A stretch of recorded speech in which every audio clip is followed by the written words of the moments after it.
Hello అండి, మనం ఎక్కువ కష్టపడకుండా ఇంట్లో ఈజీగా ఇలా గోరింటాకు ఎలా చేసుకోవాలో ఈ వీడియోలో చూపిస్తానండి. వీడియోలోకి వెళ్ళే ముందు మన ఛానల్ ఫస్ట్ టైం కనుక చూసినట్లయితే మన ఛానల్ని లైక్ చేసి షేర్ చేసి అలాగే సబ్స్క్రైబ్ చేయండి.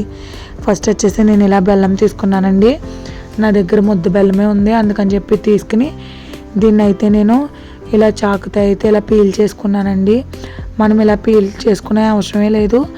మన దగ్గర గట్టి బెల్లం ఉంటే మనం ముక్కల కింద కూడా కొట్టేసుకోవచ్చు. ఇంకా నా దగ్గర ముద్ద బెల్లం ఉంది కదా అని నేనైతే ఇలా పీల్ చేసుకున్నానండి.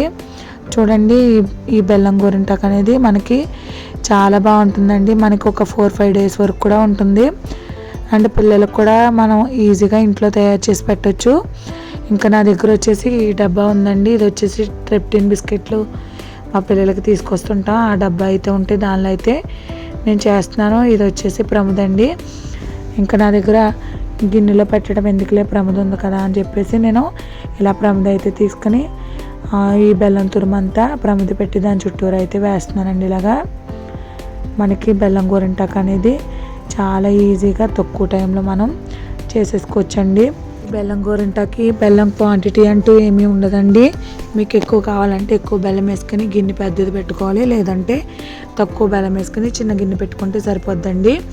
ఇలా అయితే మనం బెల్లం తురుమునంతా ఇలా వేసి నేనైతే ప్రమద అయితే పెట్టుకున్నానండి. ఇలా పెట్టుకుని మనకి బెల్లం గోరింటాకు తయారు చేసుకున్నప్పుడు మాత్రం ఒకటైతే ఫాలో అవ్వాలండి. మనం ఆవిరి అనేది బయటికి వెళ్ళనివ్వకూడదు. ఆవిరి బయటికి వెళ్ళకుండా ఇలాగ ఒక గిన్నెతో వాటర్ తీసుకుని అదైతే పెట్టుకోవాలండి. ఆవిరి అనేది అస్సలు బయటికి వెళ్ళకూడదు, ఎందుకంటే మనకి ఆవిరి వల్లే కదండి గోరింటాకు అనేది వస్తుంది.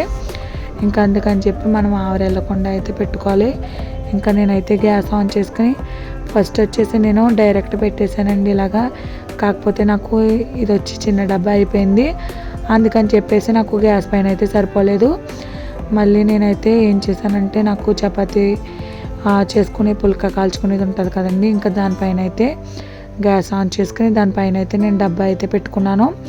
ఇది అనుకో నాకు తక్కువ మంట తగిలింది. అలానే మనకి తొందరగా ఒక 10 మినిట్స్లో అయిపోద్దండి, ఎక్కువ టైం కూడా అవసరం లేదు. ఇంకా మంట మాత్రం ఎప్పుడు సిమ్లోనే పెట్టుకోవాలి. చూడండి, ఇప్పుడు నేను ఓపెన్ చేసి చూస్తాను. నాకు అయితే వాటర్ అయితే ఇలా బాయిల్ అయ్యాక తీసి చూడటమే. చూడండి, ఓపెన్ చేసి చూస్తే ఎంత లిక్విడ్ అనేది వచ్చిందో. ఒక్కొక్కసారి మనకి ఆవిరి వెళ్ళిపోతే గోరింటాకు అనేది తయారవ్వదండి. ఆవిరి వెళ్ళకుండా చూసుకోవాలి మ్యాక్సిమం మనం. ఇప్పుడు ఈ గోరింటాకులో మనం మంచి కుంకుమ అయితే కలుపుకోవాలండి. ఇంకా నేను చల్లారాక చూపిస్తాను మీకు గోరింటాకు అనేది ఎలా పండిందో అని. అలాగే పెట్టుకుని కూడా చూపిస్తాను. చూడండి, ఇది మొత్తం మాడిపోయింది కదండి డబ్బా, ఇంకా దానిలోంచి రావట్లేదు. మేబీ కొంచెం చల్లారేక వస్తుందేమో, మొత్తం లిక్విడ్ అంతా పోతుందని నేను ఒక స్పూన్ తీసుకుని ఆ స్పూన్తో అయితే కొంచెం కొంచెం అయితే ఒక గిన్నెలో అయితే కలుపుకున్నాను. అది తీయడానికి చాలా ట్రై చేశాను, మళ్ళీ పోతుందేమో అని చెప్పేసి నేను ఇలా స్పూన్తో అయితే వేసుకొని కలుపుకున్నానండి. దీనికి మనం మాత్రం మంచి కుంకుమ తీసుకోవాలండి. మంచి రెడ్ కలరే కానీ అలాగే బ్రౌన్ కలర్ కుంకుమ కానీ తీసుకుని కలుపుకోవాలి. అప్పుడు మనకి గోరింటాకు అనేది మంచిగా కనిపిస్తుంది. తర్వాత మనం వాష్ చేసుకున్న ఒక 5 డేస్ వరకు కూడా మనకి మంచిగా రెడ్గా కనిపిస్తుందండి. ఈ బెల్లం గోరింటాకు అనేది మనకి చాలామందికి బ్లాక్గా కూడా అయిపోతుందండి.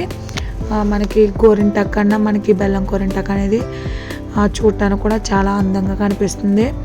చూడండి, నేను పెట్టుకుంటున్నాను.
నేను గోరింటాకు అనేది ఇలా పెట్టుకున్నాను. నేను ఒక 5 నిమిషాల తర్వాత మొత్తం ఆరిపోయాక మీకు ఆఫ్టర్ వాష్ కూడా చూపిస్తాను ఇది ఎలా పండిందో అనేది.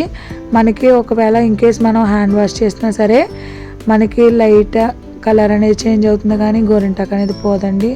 మనకి ఎంత సోప్ పెట్టి మనం బట్టలు వాష్ చేసినా కానీ గిన్నెలు కడిగినా సరే కానీ మనకి గోరింటాకు అనేది పోదండి. ఒక 5 డేస్ అంటే పక్కాగా 5 డేస్ మనకనేది ఈ గోరింటాకు అయితే ఉంటుందండి. మా చిన్నప్పుడు మేము ఇలాగే డబ్బాల్లో చేసుకునే వాళ్ళం, మేము ఇటుక పొయ్యిలు పెట్టుకుని చేసుకునే వాళ్ళం అండి. ఇప్పుడైతే నేను గ్యాస్ పైన మీకు చూపిద్దామని అయితే ఈ వీడియో అయితే షూట్ చేశాను. వీడియో నచ్చితే మాత్రం ప్లీజ్ మన ఛానల్ని లైక్ చేసి షేర్ చేసి అలాగే మన ఛానల్ని సబ్స్క్రైబ్ చేసి సపోర్ట్ చేయండి. Thank you.